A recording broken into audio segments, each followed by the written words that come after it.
he can't win. He can't win. And I can't lose. 3 years ago, he prepared like a champion, and I can't knock him for that. He went out there, he prepared for a champion, but this time, I prepared like a champion, a true champion. And you will see.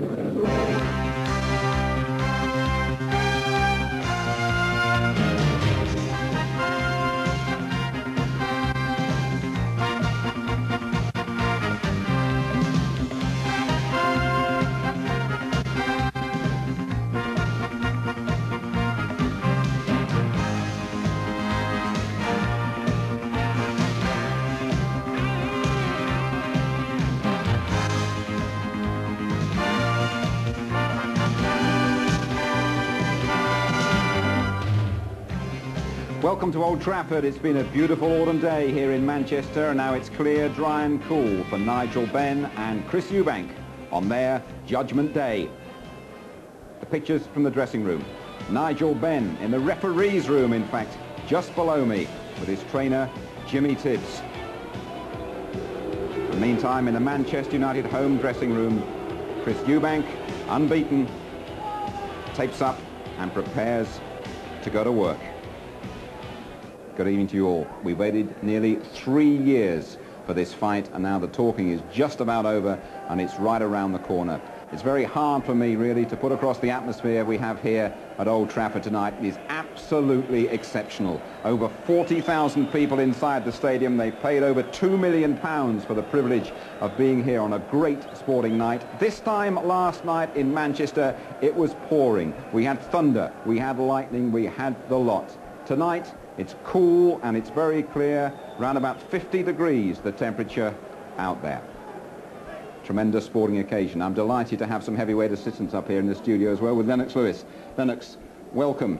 You watched that Best of Enemies programme with great interest, didn't you? And you feel that the mental battle between these two is going to be absolutely crucial. It has to be really crucial. Not only the physical, the fact of getting into shape, but the mental is very important. What about fighting in the open air? You had to do it in Cardiff last week, a bit later on. It was 1 in the morning. Is that a factor we should consider? It is a factor because on the way coming in, I was freezing, and I know if you're not used to it, and it depends on each boxer and how it affects them. We'll talk more later on, but looking at these two characters, Benn and Eubank, totally different. They're both very good fighters. They're both world champions, but really the similarities end. When they get together, inside or outside the ring, it's an absolutely lethal cocktail. It really is potent, and the old flames really fire up.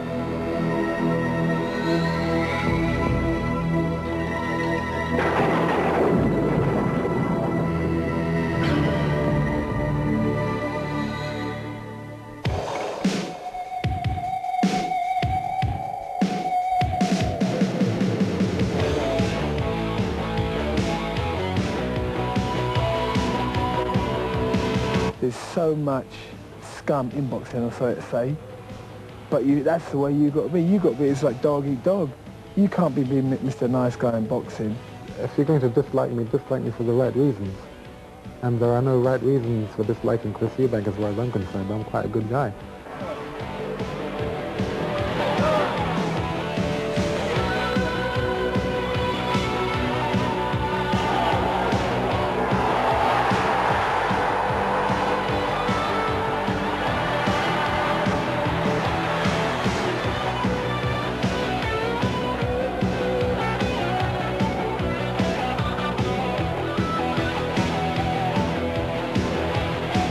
I do detest him, I really do. It's no joke, you know.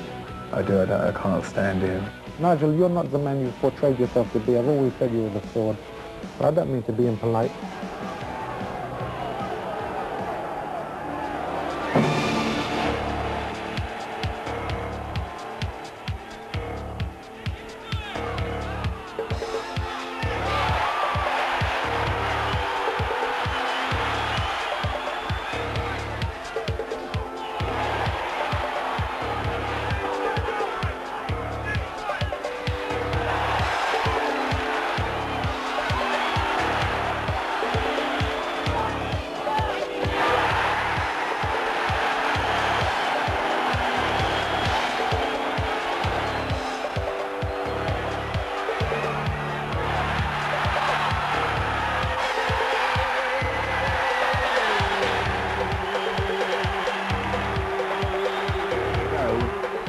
Eubank the winner. It was 3 years ago, would you believe it, a fight you couldn't beat for sheer excitement. But since then, Ben has bounced back and become a world champion once again.